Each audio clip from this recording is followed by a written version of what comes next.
Ini kutem pati nakupag alay ko. Ado gini mi miyama yengi. Husband la lo bola. Heba, nimpi yengi nang. Ay lao ding nang udi da.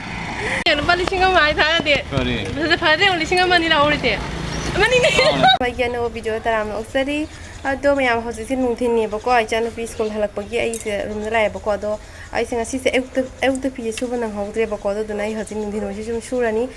upai te miyam phate budi haina bani bako haina raga so ai se euta ki phi to dum khra chot pada do su oeba ai ting buri tingam de bako ai horen suba ngam da bata ga ti manam nam thi bako ado duna amu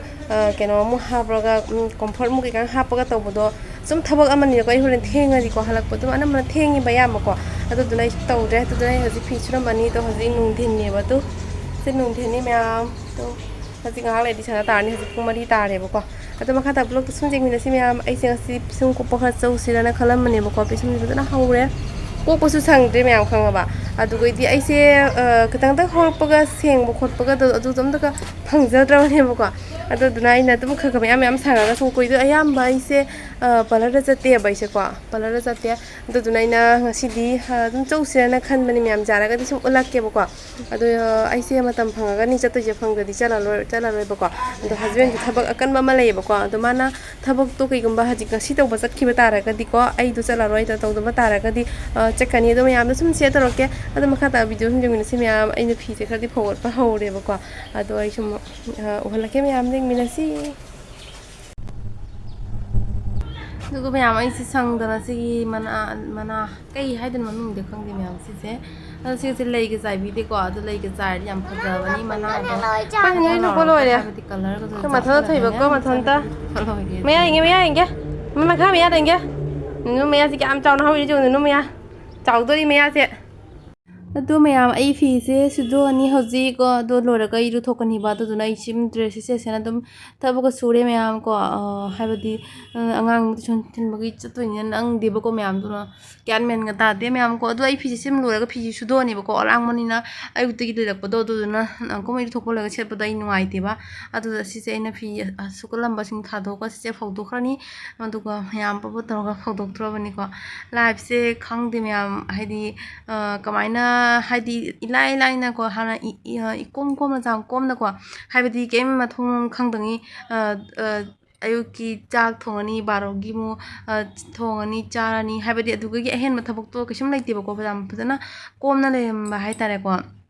haibadi sumaina hojikti ayuk su gyan men ta de nung din na karma baro na karamba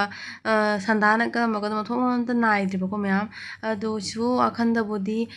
business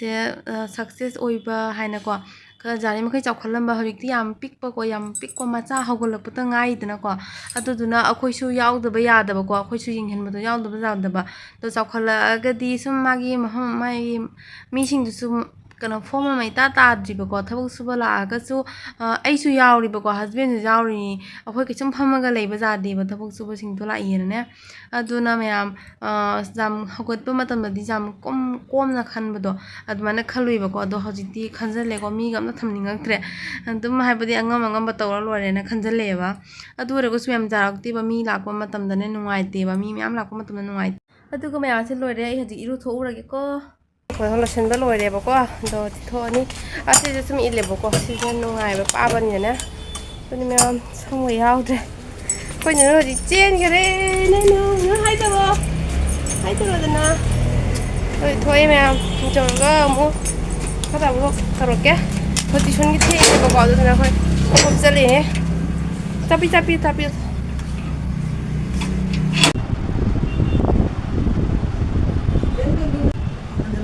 Sapna. What's it? Blush ro.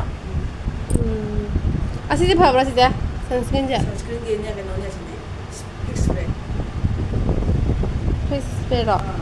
Dekat boleh dekat. Last mana? Face spray. Oh, face spray dah mina punya. Iseng kuat cuma ini yang ada. Kau di bawah berapa sih? Kamai tahu ke?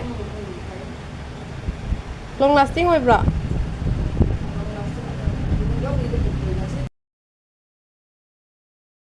Bali singa mai tha de.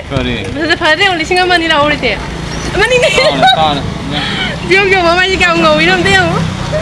Na ko ko ke chong ma 라이 손도 탐마니고. 하자디세 배합 되미나. 마pan cái light nó thao को. कोई मतलब ना जब थबक सीने रहा मिसल बा लिख के रखा है उस दिन भी फ्राइड राइस पैकिंग लेके गया दिखा दिया नहीं तुम्हारा उस दिन रात को लेके दिया गया था ना। तुम्हारा दोस्तों के साथ रात को इधर आया ही 2 दिन अइना पार्लर से है बदम याम हस्बैंड थासा देबो माने खंगे है बको अइना ngau दे ga हाइजलिने बको आदो मैम अइना अइ हरन दुम लाइफ दो देबो को मना खंगा ai kuire ko tabo ko tha nga to te kuira mani ma'am चही म फारा होदा ने खले दि को हादि सुमाना मोय लंगना कोइ बदो ai दे याम ब्लेन हो का इ बको इदादि सुमाय लोरगा इ सेंसिटिव स्किन नि बको यामना नाय वा को ददुना ina कोलिंग दे ना ina तो ब्लेन कोइ बको अदो सुवा सिति को रे तो को गे हैना पूजा यो पसिका खतक पूजा लगे अदो दुगा मैम से सना तारे बको ngasi do thengaga momo order tobi hoina lai momo sembi hoina semani दुगा मैम सिना नेक्स्ट मॉर्निंग की अयुक नि बको अदो चानु पि चटपगी चानाबा संगसी दितन ओइन हौरे बको तनगा मामले तौरे अदो मा हजि हान बगी थि मा चा गोइन थनि बको अदो खoi चानु पि चे संगोम थौ यादे बको अदो जुना सिचे ओइन थनि चा नि सिचे ओइना तो चानुपी थिलमे स्कूल दको थिलगा हस्बैंड तो हाना थादो खरे बको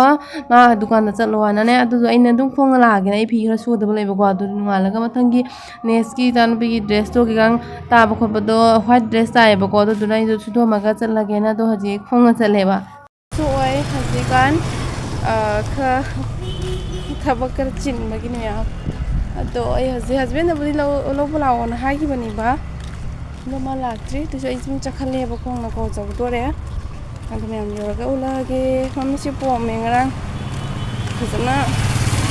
तत खरे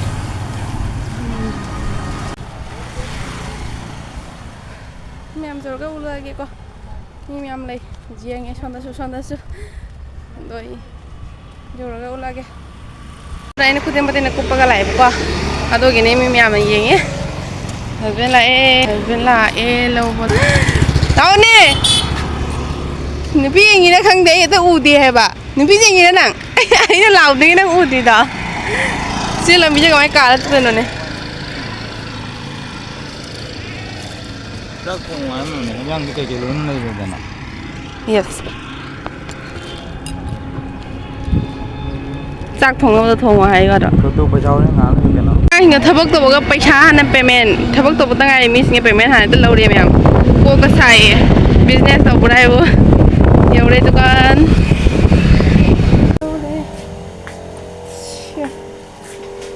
कोयम जे तौसिन तबदा लोरे बनी अंगांगिसु आइगिसु खुजिन कांगनाबो करियो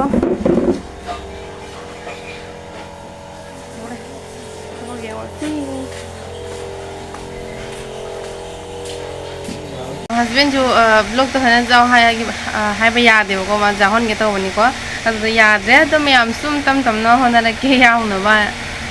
को दो माइ सुम इकाई नि बको दो ना अदो मैम आइसो जी थबो ले मोइन थबो गांग सुरी दो आइसो तुम हमना कुइना लेबो तलिने को थबो सुदंगे लेबो दिस मैम को थबो मी आइसे को थबो सुवाई तुम सुदंगे फमबो सुवाई दना अदो हजि के न खर चे चांग खर के थबो लोशन गदबा लेबो को अदो चे चांग दुगि नोम बखोब तौबगी को आई खरा चैनल हिंग तौ तारे मैम दो ने आई हजि सुमाइना आई फ्री द लेबा यारो को अदो मैम आई ब्लॉग सिंग असि के न मतंग असि लगे नेक्स्ट ब्लॉग तुम उनरसी अदो मैम बाय बाय